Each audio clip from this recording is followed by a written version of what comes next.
Hello and welcome back to Round the Table, our slow TV English class from the meeting point, broadcasting not only to Bilbao but throughout the world. Hello. Hello, Usha. Welcome back, Usha. Usha's back in the studio for this broadcast because it's Easter and this week we've had no classes because we've been on holiday. And coming up in this programme, we've got a bit of a discussion about Easter. We've got an amazing fact, and we've got a new game that we're going to play, as well as a few pronunciation problems and a typical mistake or two at the end there. So to begin with, let's talk about Easter. What's Easter for you? What is Easter for me? Well, it's not much really, because in England, we don't really celebrate Easter in the same way as they do in Spain. Because here it's quite a big thing, isn't it? Yeah. I guess here it's not as big as it is in other places in Spain. What, like in the south, you mean? Yeah. Yeah. But still, you have some processions. Processions, yeah. Yeah, they do. Because there's quite a few different groups that go out and do the processions here, aren't there? Yeah.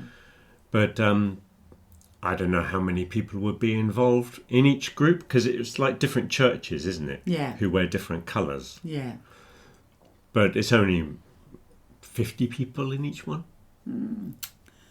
Yeah, something like that. It's not very, very big. It's getting bigger again. I think in the last few years it wasn't very popular, but now it's back again. Yeah, someone said it was because of the tourism. Yeah, that's what I thought, yeah.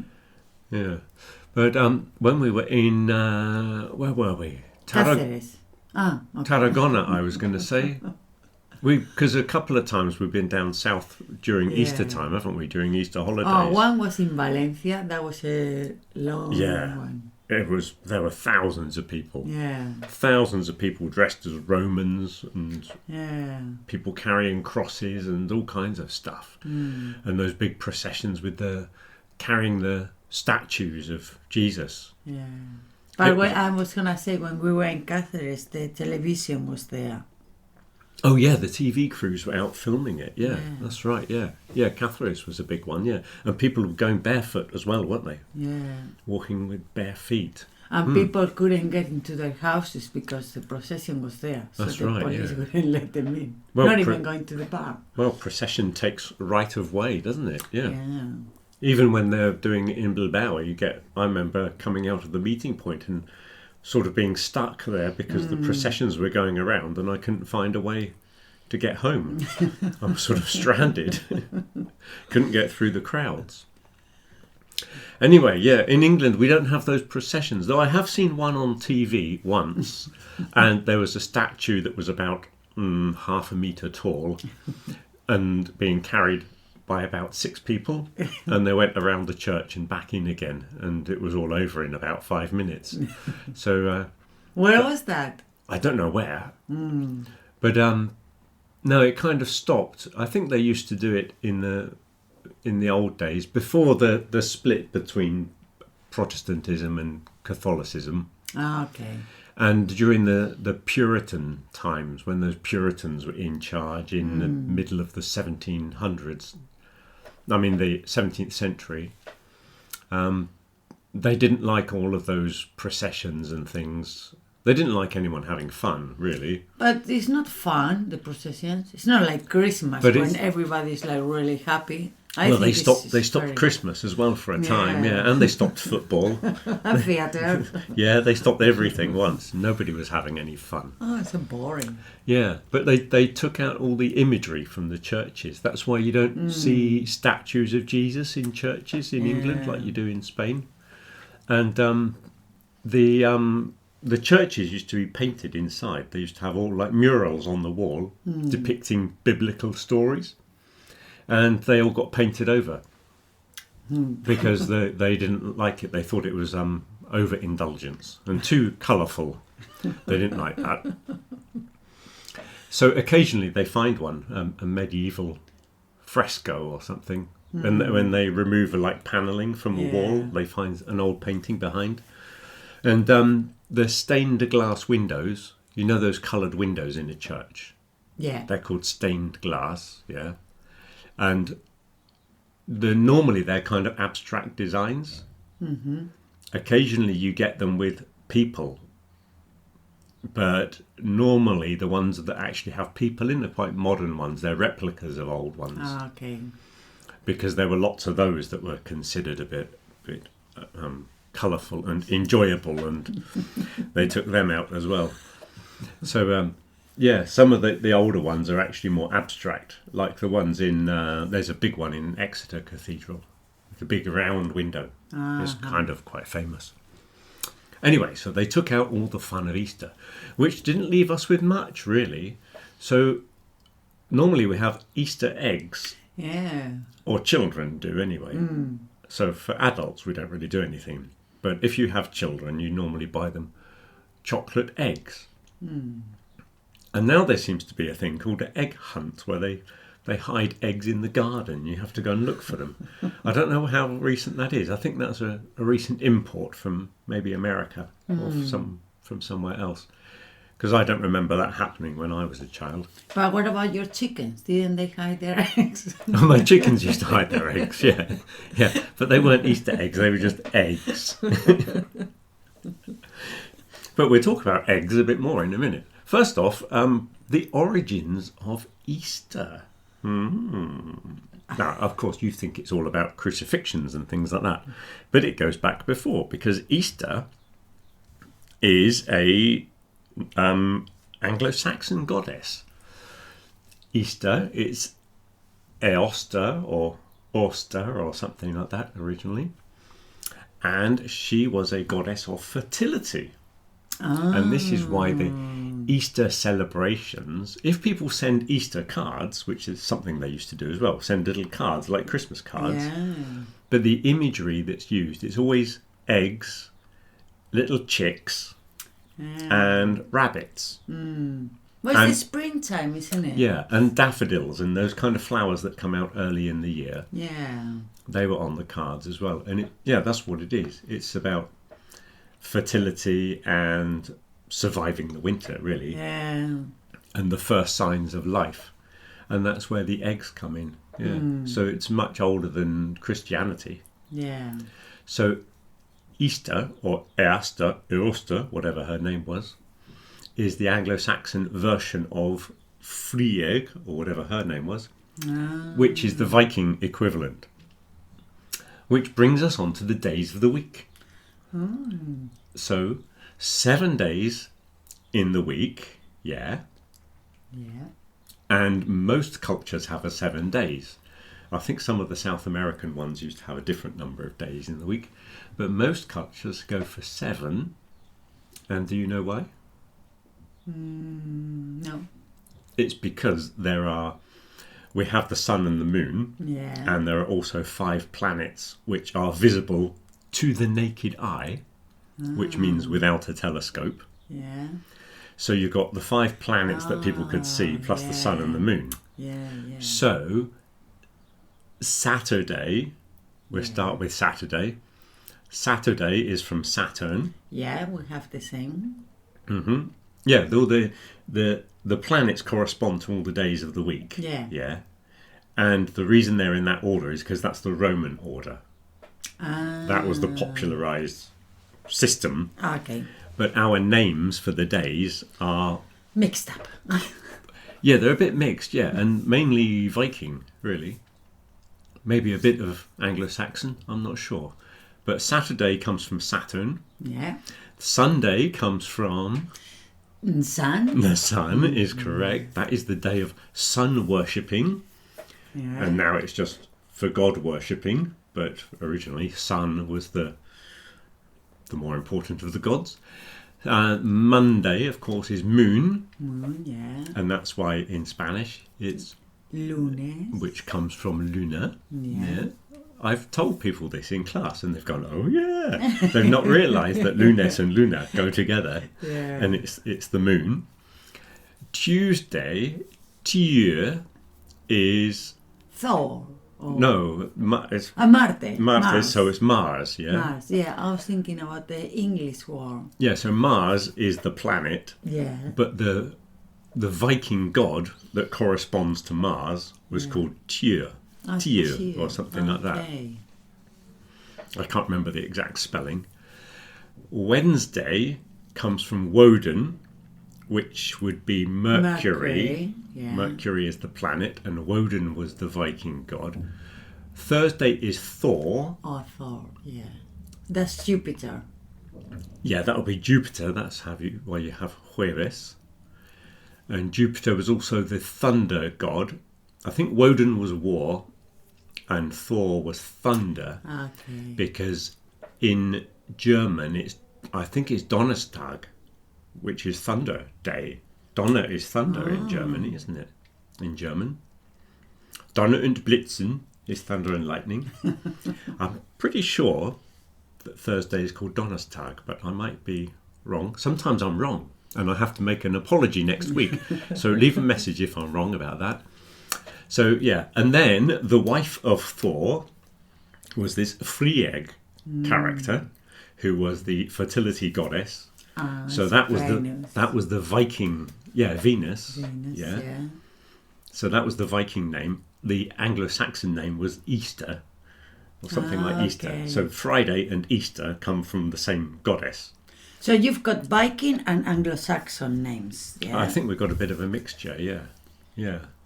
Because I'm sure Saturn. There's probably another Viking word that sounds more like the Latin one, doesn't it? Yeah. So anyway, that's where Easter comes from. It's a fertility thing, and that's why we have chocolate eggs, little rabbits, flowers, all that kind of stuff. It's because the sun comes up and the winter is finally finished. Mm-hmm. It's just started here. Yeah, originally it was the, now what do you call it? Equinox, that's the word. When the days and the nights are the same length. Yes, it's an equinox, isn't it? Spring equinox. Yeah, that's what originally it was celebrating, because people in days of old recognised these things, didn't they? They were very into watching stars and planets move around and the changing seasons and that kind of thing. Anyway, on the theme of eggs, I've got this egg here. I've got this is not an Easter egg, it's a dinosaur egg. I'm not sure what this is or where it came from, but it's been here a couple of years. It says growing hatching egg. So hatch is the verb when the egg opens. The egg hatches. That's a special verb for eggs there. It says amusing, we'll see. Funny, not yet. And novel, well, it's certainly novel, yeah. It also says do not swallow, just in case someone thinks it's a dinosaur egg that you can eat. Well, apparently you put this in water, and over the next day or so it should open, and we should have a dinosaur inside.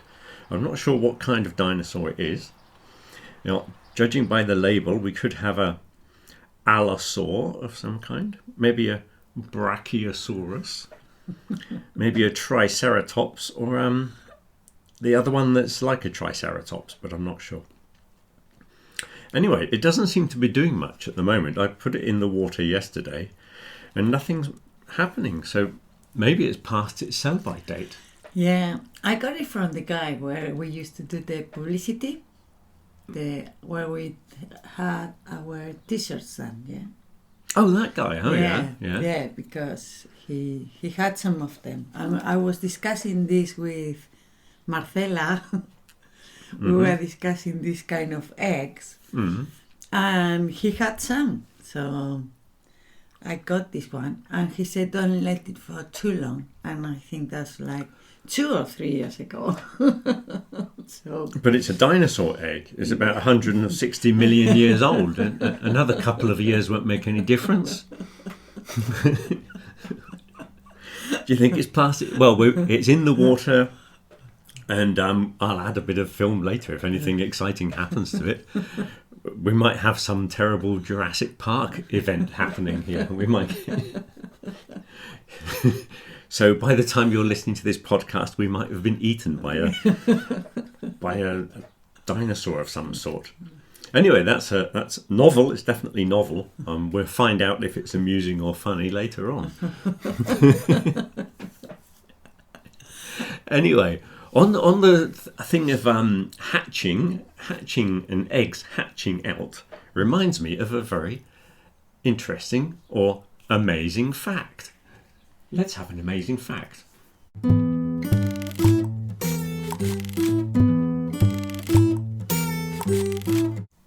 I was watching this program the other day, and it was talking about these birds called swifts. Yeah. There are a couple of birds that look very similar. There are swallows and there are swifts. You know these ones that come here in the summer and they nest up under the roof, like hanging under the roof in little mud nests. Mm-hmm. And they fly around they catch flies. They go really fast and they catch flies. There are swifts and there are swallows, and I can never tell the difference because we never had them near where I live, so I didn't get to know these birds. Anyway, I was watching this documentary. They have these things called swifts that nest in England, yeah, but they're migratory. Yeah. Right, so they make nests in England, but they only come for the summer. Mm-hmm. And when the eggs hatch out, the parents fly around catching flies, and they feed these little birds after they hatch. This is where the hatch comes in. Anyway, when the birds leave the nest, like normally birds leave the nest and they hop around on the ground and they hop around in little trees, and usually they get eaten by a cat, which is quite common for most birds. But these swifts, when they leave the nest, the first time they fly to South Africa on their first flight. Yeah, they don't have a little practice one or anything like that. They jump out of the nest and they go to South Africa. First attempt, like never flown anywhere before. And I don't know how they know. How do they know where to go? I don't know. How do they have a map or anything like that? You know, they've got this internal compass and everything. They fly to South Africa, yeah, and they fly around in South Africa catching flies and eating them. And then they come back again to the same place where they hatched to find the original nest. They come back 3 years later, right? Wow. After 3 years to come back and lay their own eggs. And in that time they've been away, they've not landed. They've been flying for 3 years. Non-stop. Non-stop. So your first flight, yeah, you're a little baby bird and you're in your nest and your mother's giving you flies to eat, which sounds delicious. And then one day you think, oh, it's time to fly. I'll go to South Africa. I'll fly around for 3 years and then I'll come back to where I started. It's incredible, isn't it? How long did they live, these birds? I don't know. I imagine 3 years. Like, you wouldn't want to do it again, would you? Once is enough. I don't know. Maybe they went somewhere else to retire. Torremolinos. Yeah. Maybe they do. You get them down there, don't you? Anyway, that's the amazing fact about a bird called a swift. Wow. And swift means fast as well. Doesn't it? Swift. Yeah. So there you go. That's my amazing fact about birds that I saw on a nature program the other day. I thought that was rather good. Anyway, I've got a new game to play. Do you want to play a game? Yeah?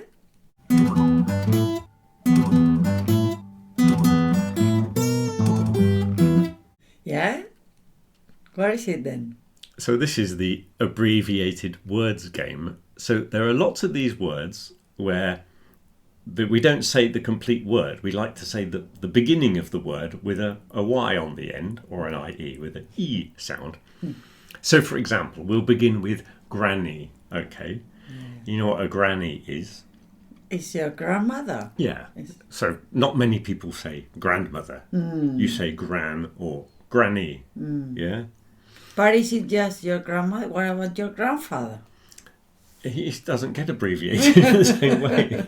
It's only for grandmothers. But I had a grandmother who was called grandmother. She didn't like being called granny. The other one was okay, but one of them was a bit stuck up. That's your father's mother. Yeah, she was a bit posh. Well, she thought she was posh. She wasn't that posh. She was definitely snobbish, yeah. Bit of a snob. Yeah, we had to call her grandmother. Yeah. Anyway, granny is a common colloquial word that most children refer to granny. Yeah. Yeah. For gran. Okay, so we've got a list here, and we're going to play guess what it means. So the next one's really obvious, isn't it? Telly. Yeah. Telly. I think everybody knows what a telly is. That's a television. Mm-hmm. Yeah. See what's on telly. Yeah. I think most people say telly instead of television. Television is too long. It's a bit formal, isn't it? Really? What about TV? Oh yeah, TV. People say TV a lot. Yeah. We could do another game of initials, couldn't we? Acronyms. That's it. Yeah. TV, television, but it's not really. It's just T, isn't it? Because it's one word.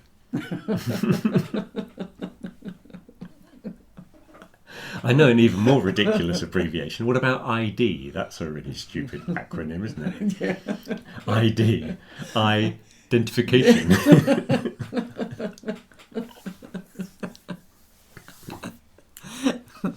Anyway, are you going to quiz me on these abbreviated terms? Okay, so telly, Prezi. Prezi. I checked this in the dictionary. You see, we got this on the screen in front of us, and it's on Microsoft Word. So some of them have a little line underneath, a little wiggly line, to say it's spelt incorrectly or it's not a proper word. But a lot of them seem to be recognised words. Yeah. And Prezi is in the dictionary. Yeah. And it's a present. Yeah. You get your prezzies for Christmas. Lots of people call them prezzies. That's a good one, isn't it? It is, yeah. What about Bicky? Bicky. Yeah. Bicky is a biscuit. Yeah. A Bicky, yeah. I used to know a girl called Victoria, and she was always called Bicky. What's the Bilbao pronunciation? Yeah. They call her Bicky. I always thought of Chocky Bickies. Do you know what a Chocky Bicky is? Why? Chocolate? It is. Chocky Bickies are chocolate biscuits. Yeah. What about a brolly? Brolly is an umbrella. Lots of people say brolly. It's a strange corruption of umbrella. Don't forget your brolly, they say. I like brolly. That's a good word, yeah. Footy? Footy is football, as in, did you see the footy last night? Yeah. That's quite a common one. Yeah. Sarnie? Sarnie. Sarnie is a sandwich. Again, that's a strange... Yeah. I don't know why it got that long vowel at the beginning. Sarnie. Yeah. Sarnies, yeah. Going to make some sarnies. Chippy? Chippy. Well, it's not chippirones. That's my abbreviation, yeah. No, not those chippies. No, this is an English one. In fact, there's two in England. There's two chippies. One is a fish and chip shop. Oh, yeah. I'm going down to the chippy. Yeah. And it's also a carpenter. Oh. If you work on a building site, yeah. the chippies are the carpenters. And to go with chippy, there's also bricky. Okay, yeah. Which is the bricklayer. Yeah. The bricklayers are called brickies. Yeah. So you get chippies and brickies on a building site. Nice names, yeah. Townie? Townie is someone who lives in the town. They're not called that if you live in the town. It's the people in the country, when they're talking about people from the towns, they're called townies. Especially when they come to the country at the weekend. Yeah. And they think the countryside is a place for leisure and enjoying themselves, whereas people in the country see it more as a working place. Yeah. Like farms are functional, aren't they? Like animals are for eating and everything has a function. Whereas townies come just to leave gates open and things like that. Park their cars in the wrong place. They don't know what's going on. No, they don't know about They don't the understand. practicalities of country life. And they complain when it smells. Yeah. And I don't know. And you can find, I don't know. Yeah, you can't find a McDonald's in the middle of Exmoor. Yeah. Yeah, townies. Which brings us on to the next one. Oh, wellies. Wellies. Wellies are Wellington boots. Those, like, rubber boots that people wear when it's raining. Yeah. Here you got a brand called Hunter. Yeah, it's a new brand though. They're normally green. Yeah. Now, I don't know if things have changed in England, but back in the 80s and 90s, there were black wellies and there were green wellies. Mm-hmm. And the Green Welly Brigade, as my father used to call them, the Green Welly Brigade, those were townies. And they came to the country at the weekend. I never trust the Green Welly Brigade. They're not proper country people. So yours were black, yeah? I always had black when I was young, yeah. And I used to wear them every day during the holidays. The holidays. Yeah, not when I went on holiday, but when I wasn't going to school. I didn't wear them to school. Nobody wears wellies to school. I was thinking about the summer. But during my time off, well, during the summer, you either went with no shoes or your wellies, depending if you were going into the fields or not. Okay. If you're going into fields full of cows, you don't go barefoot. Yeah. So sometimes you have to wear your wellies. Yeah. And they normally had a leak. There was a hole in it somewhere, so you had one wet foot. Oh, and if you went in the water and the water was deeper than the height of your wellies, it was called a soaker. You go, oh no, I've got a soaker, we used to say. A soaker, yeah. Wellies were a big thing when I was a child, yeah. Mm-hmm. And then you get a little bit older and you grow out of wellies, and the next thing on the list is ciggies. Ciggies. You know what ciggies are? Cigarettes. They're cigarettes. Okay. Have you got a ciggy? Yeah. And connected to ciggies, we've got Bucky. Mm-hmm. Yeah, because that's the tobacco, yeah? It's tobacco, it's backy. Yeah. And then a variation of backy is the wacky backy. Wacky backy. What's that? Wacky is kind of like crazy. Wacky backy is cannabis. He's smoking that wacky backy. Because Michael Jackson was always called Wacko Jacko because he was a bit crazy. Yeah, so wacky wacko is all kind of crazy. So wacky backy, cannabis. Yeah. And the next one is? Mozzie. Mosquito. Yeah. Mozzies are mosquitoes, yeah. Got bitten by a mozzie. Yes, we use the word mosquito. That's very odd, isn't it? That we have a Spanish word for those little flies. Often confused me that. Why we need a Spanish word. There must have been another word. Yeah. I can't imagine we were getting bitten by those little flies for 1,000 years until someone Spanish came along and said, it's called a mosquito. Oh, thanks. I wondered what it was. I think we must have lost a bit of vocabulary there. But mozzies are mosquitoes. The next one is a terrible word. I don't like the next one. Hubby. Hubby. You know what hubby is? Husband. It's husband, yeah. Oh, my hubby. Oh, that's an awful word. Hubby is husband. Yeah. Then we got comfy. That's quite a common word, isn't it? Comfy. Comfortable. Is comfortable. Yeah. This is a very comfy sofa you have. And then veggie is quite a common one. Yeah, that's vegetable.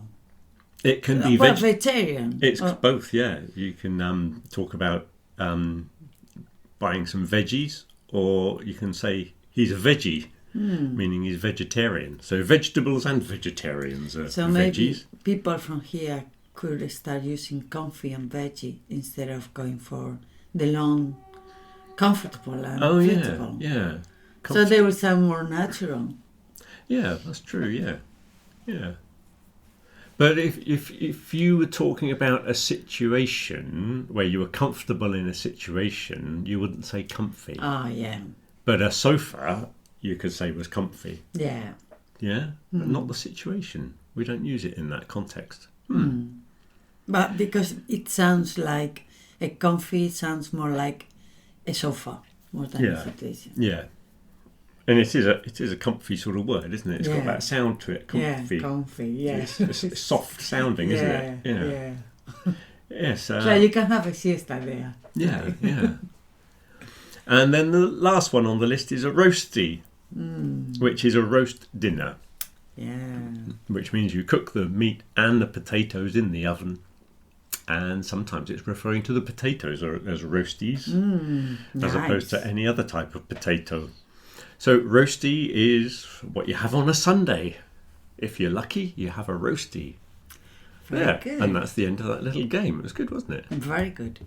Very interesting.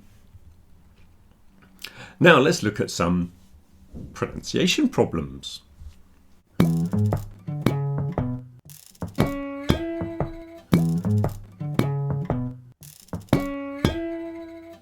So here's a typical one. The j sound, the j and the y sound. So the second one is more like a vowel. The first one is more like a consonant. It's another of those typical problems in Spain where there's a sound here that is somewhere in between normally. And people have a sort of a y sound, which is not one, it's not the other. So there's jam and there's yam. A yam is a kind of African vegetable. Jam is what you put on your toast, like strawberry jam. Job and yob is another minimal pair. Job is where you work. Yob is actually a backward boy. Imagine a hooligan, a young man who's always getting into trouble and vandalising things and fighting. He's a yob. So if you are unemployed, you are looking for a job with a j at the beginning. Job. Don't say I'm looking for a yob. The next one is juice and use. Use, that's the use as in the noun use. It has a use. If it was a verb, it would be used with a z in the middle. It's different. So juice with a j and use with a y. Project is a word that people often get wrong because they say something like project. Yeah. So we've got r with a soft r, pr, and a strong j. So the r is soft and the j is strong. Project. And then words like young, not jung. Don't put a consonant at the beginning. It's y. Just pretend it's the letter I and you might get somewhere near it. Young, yes. Not Jess. Jess is a girl. Yes. And then we've got joke and yolk. There are two different yolks. There's a yolk with an L in it, which is the yellow part of the egg. And then there's another yolk, which is something that goes around your neck, especially if you're carrying heavy things or... If you're an ox. If you're an ox or a horse, yeah, they have a yoke for pulling wagons. That's a yoke that goes around your neck. And there's also another word, choke, which is when you get something stuck in your throat and you go, you're choking. Okay, so there's joke, yoke, and choke.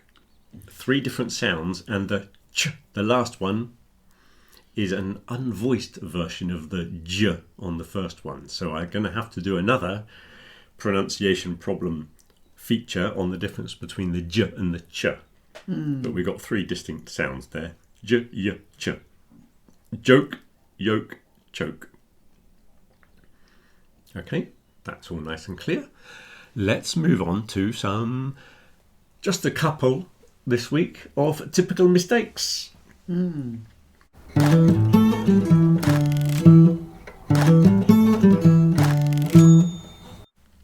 Now, the first one I've heard is disappearing because a lot of English-speaking people don't differentiate like they used to between less and fewer. And fewer is the countable version. Yeah. Now, a place you will see this typical mistake, apart from in my English classes, is if you go to the supermarket in England.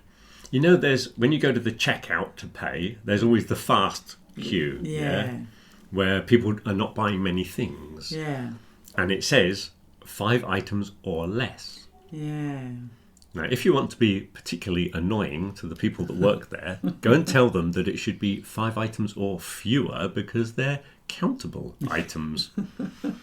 And I'm sure they'll be very happy to correct it for you. But it is true. A lot of people get very annoyed about that, 5 items or less, when it should be fewer. because fewer are countable.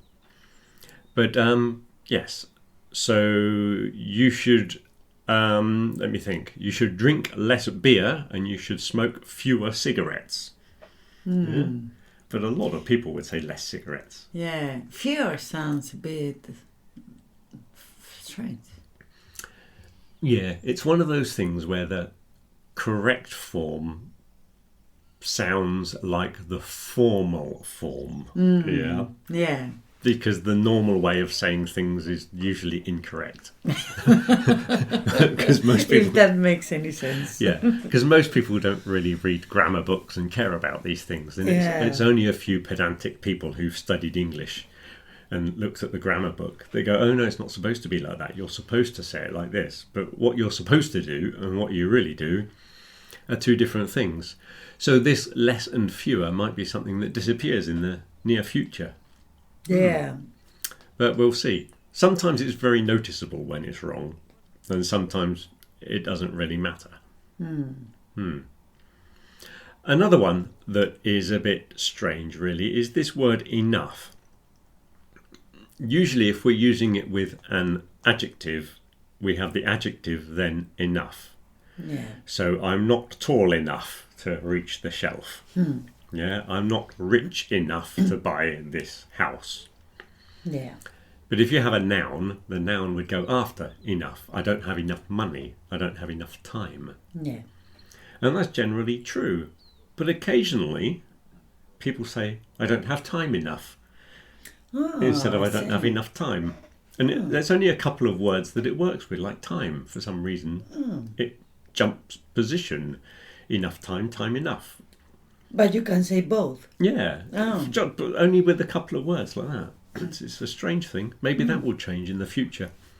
But generally speaking, if it's an adjective, it goes before enough.